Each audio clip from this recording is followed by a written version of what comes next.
HB family, what's happening? My name is Bobby O'Neill. I'm the pitching guy. I'm going to be going over a ton of pitching content for you this year.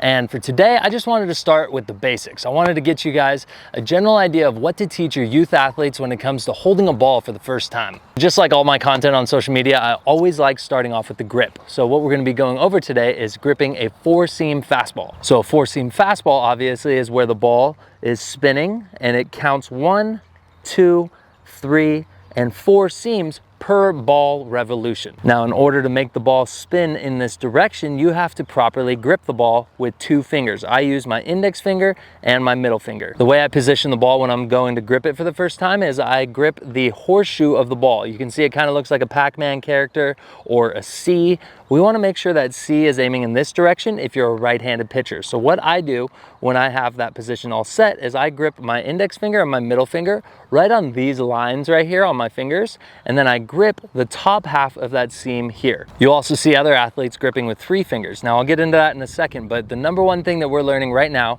is 2 fingers on the ball with your thumb directly underneath, like you are splitting the ball in half. We call this halfway point of the ball, the equator of the ball. You'll hear me say that a lot. The equator of the ball needs to get split by your index fingers and needs to get centered on by your thumb. As your athlete's hands get bigger, you'll notice that the distance between the ball and their palm right here will increase. So when your athlete is younger, it's gonna sit closer to their palm here because their hand just isn't as big as mine. So once you've established a 4-seam grip, what we're gonna be looking for is how the ball comes off the hand. If you kind of just gently throw the ball up to yourself, you'll see that good 4-seam spin if you're doing this correctly. If you're gripping too hard with your ring finger, that's gonna make the ball spin off your hand this direction. If you're gripping too hard with your index finger, that's gonna make the ball spin this way. So having consistent pressure on all 3 fingers is the key here. We wanna make sure you're not gripping it so hard that it's like an egg cracking in your hand, and you also don't wanna hold it so loose that you drop it either. So once you have the grip established, you understand how hard you're supposed to be holding it, and you understand how the ball is supposed to be rolling off your fingers.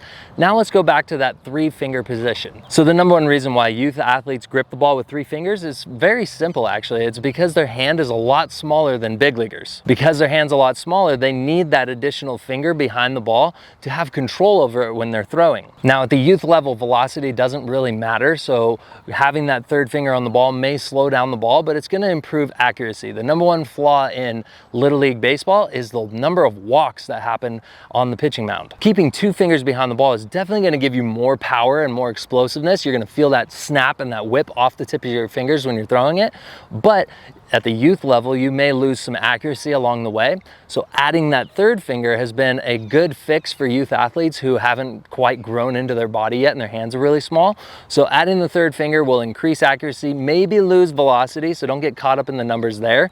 But let's try to keep the game fun. Let's make sure we're not walking the park all the time just for the sake of trying to throw a little bit harder. But at some point, velocity does matter. So today I wanted to go over when is an appropriate time to transition from 3 fingers to 2 fingers. So I just made a video for my social media page that references a passy in relation to what I think of a 3-finger fastball.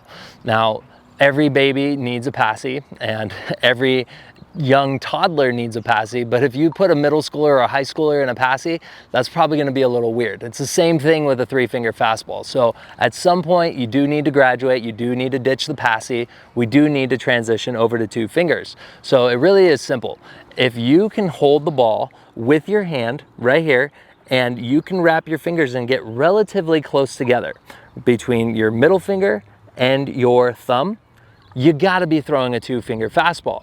Now, if you're way out here because your hand is so small that you can't grip all the way around the ball like this, then probably still want to stay with 3 fingers, but you should be encouraging your youth athlete to practice on their own. Even if it's uncomfortable or if the ball is sailing all over the place, help them not lose their confidence, but just tell them they're practicing for a later time. Tell them that they're working on looking like their favorite big leaguer. They're looking like Garrett Cole. They're looking like Nolan Arenado. They're looking like Mookie Betts, because all of those guys are holding a 2-finger fastball. So encourage your athlete that even though it may not be coming out perfect right now with a 2-finger fastball because the ball is getting all crazy or it just feels awkward or uncomfortable for them, it's going to one day. Their hand is going to get bigger, I promise you. So that's the number one thing that I wanted to go over today, is just learning how to control the ball, learning how to grip a four-seam fastball, learning when to go from 3 fingers to 2 fingers, and then how to do it. Super simple, guys. Hope that helps.